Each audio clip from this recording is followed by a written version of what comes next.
मुझे बद्रीनाथ जाना है, मुझे केदारनाथ जाना है, मुझे गंगोत्री जाना है, मुझे यमुनोत्री, जगन्नाथपुरी नहीं जाऊंगा तो मैं ऐसा हो जाएगा। देह को पहुंचाने की भावना, और एक होती है कि नेत्र बंद करके आगरा में बैठे बैठे ही बद्रीनाथ, यहीं से केदारनाथ, यहीं से गंगोत्री, यहीं से यमुनोत्री, यहीं से जगन्नाथ, यहीं से द्वारिका। अपना मन इतना प्रगाढ़ हो चुका है कि हम मन से पहुंच जाते हैं। आप कहेंगे महाराज जी ये संभव तो नहीं है। होता है, होता है। आज भी कई आचार्य मन से भ्रमण करते हैं।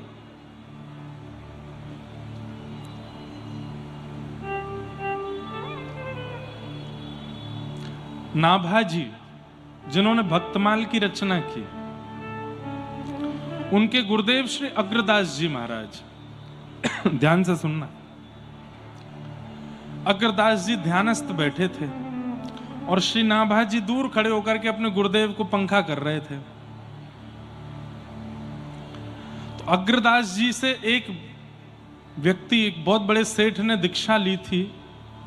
वो सेठ विदेशों से माल लाना ले जाना करता था बड़ी बड़ी नावों में। ध्यान से सुनिएगा।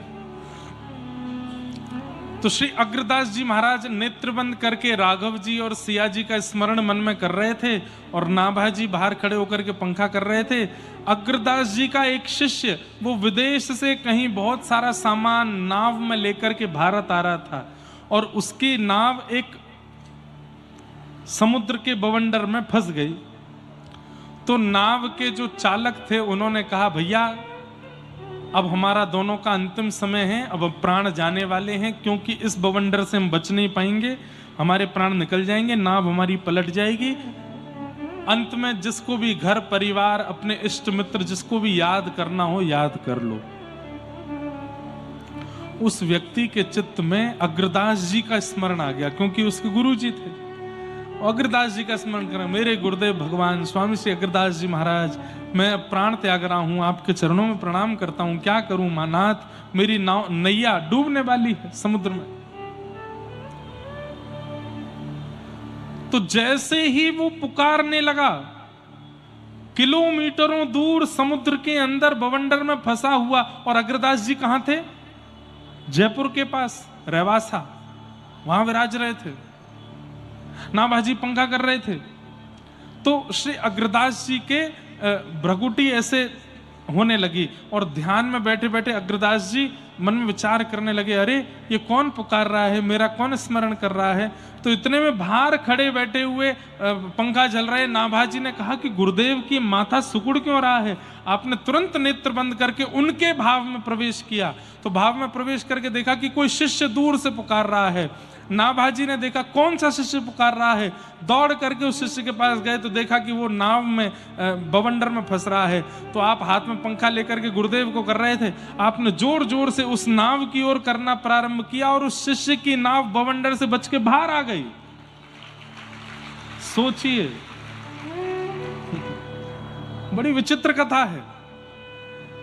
फंसी नाव किसी की, पुकारा गुरुदेव को, निकाला दूसरे शिष्य ने। बिना शरीर की क्रिया किए मन से सारी क्रिया हो गई। इसी को परम धर्म कहते हैं। और कथा सुनने वाला, आध्यात्म मार्ग में रहने वाला, गुरुजनों की सन्निधि में रहने वाला, खूब जप तप नियम करने वाला, धीरे धीरे धीरे धीरे धीरे ऐसा हो जाता है कि वो शरीर से फिर क्रिया नहीं करता, वो मन से क्रियाएं कर लेता है। आप कहोगे महाराज जी हम भी ऐसे घूम सकते हैं? नहीं, घूमने के लिए प्रयोग नहीं करोगे। फिर प्रयोग किसके लिए करोगे?